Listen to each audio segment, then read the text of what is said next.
It's week 9 of the NFL, and if it's in the game, it's in the game.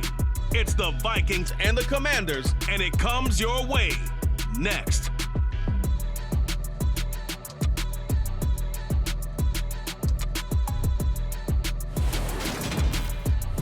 We are just inside the Beltway, about 10 miles east of the Capitol Dome as we come to you from FedEx Field here in Landover.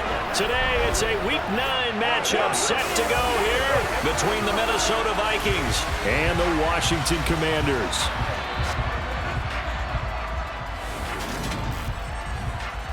Alongside Charles Davis, I'm Brandon Gaudin. And Charles, you talk about this Commanders team coming into play here today. They come in playing some decent football, 5-3 in their last 8 games. And the offense last week, they had things humming. If you're a defensive player, you may get overshadowed a little bit, but you're really buoyed by what your offense is doing.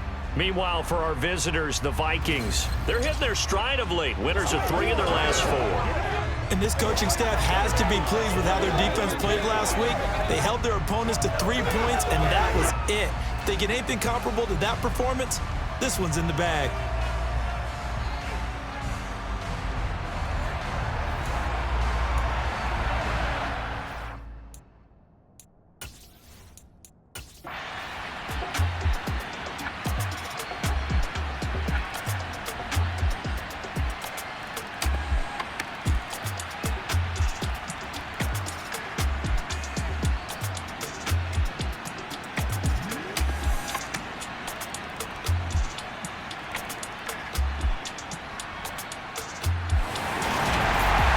Second half, Charles, a little bit different from the first. Not only did we have the lead change after intermission, but they were able to pitch the shutout in the second half and get an impressive victory. And what's the old expression?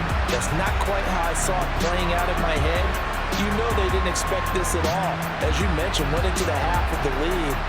Losing the game is one thing. Getting shut out in the second half, that's a surprise. So for Washington, the win will help them keep pace in the playoff race as they move to 6-3 on the year. And they will hit the road next week for a date with the Philadelphia Eagles. Meanwhile, for the Vikings, they'll fall to 5-3 with a loss. And they'll try to get back on track next week as they head up to Orchard Park to take on the Buffalo Bills.